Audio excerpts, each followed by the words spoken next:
welcome to Medical Dialogues, your daily dose of health and medical news. I'm Roshni Dhar. Let's look at today's top headlines. Doctors' indemnity not for hospitals, said Supreme Court. The Supreme Court has recently observed that if a hospital is not the beneficiary of the insurance policies which have been obtained by doctors to cover the discharge of their own professional negligence, a joint and several liabilities could not be fastened on the insurer to cover the claims made to a hospital.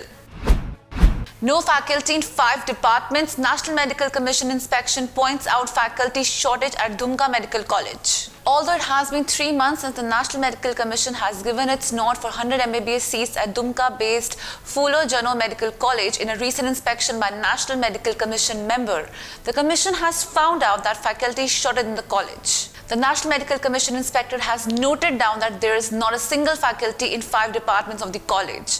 Further, there is a acute shortage of faculty members in several other departments as well. Covishield protection diminishes after 3 months according to a study published in Lancet.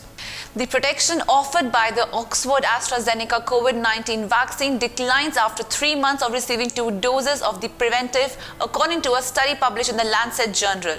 The findings drawn from data sets in Brazil and Scotland suggest that booster programs are needed to help maintain protection from severe disease in those vaccinated with AstraZeneca, known as Covishield in India. India's Omicron cases rise to 358 with 122 in last 24 hours. India recorded 122 cases of the Omicron variant of COVID-19 in a span of 24 hours, the highest so far, pushing its tally in the country to 358, 114 of which have recovered or migrated according to Union Health Ministry data uploaded on Friday.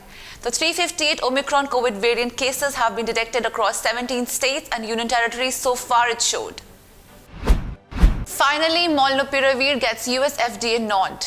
Day after Pfizer Paxlovid bagged the US Food and Drug Administration Emergency Use Authorization nod, Merck's much-awaited COVID-19 oral antiviral has also been given the authorities' EUA approval. The US Food and Drug Administration has granted emergency use authorization for Molnupiravir. An investigational oral antiviral Molnupiravir has not been approved but has been authorized for emergency use by the FDA under an EUA treat mild to moderate coronavirus disease.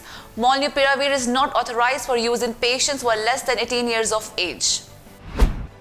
FIR against 3 SMS hospital doctors for allegedly molesting colleague at workplace. An FIR has been filed against 3 doctors attached to SMS Hospital for allegedly sexually harassing their colleague, a 53-year-old woman doctor at workplace. A case under Section 354 of the IPC has been filed against the trio, including a senior doctor of the victim's department, a female doctor, and a medical student undergoing post-graduation. The doctor in her complaint further alleged that she has been suffering the harassment for the past several months now. She added that the 3 doctors berated her when she complained about the same to the officials responsible. That's all for today. Stay safe. Never miss a medical update from Medical Dialogues. Like, subscribe, and press the bell icon.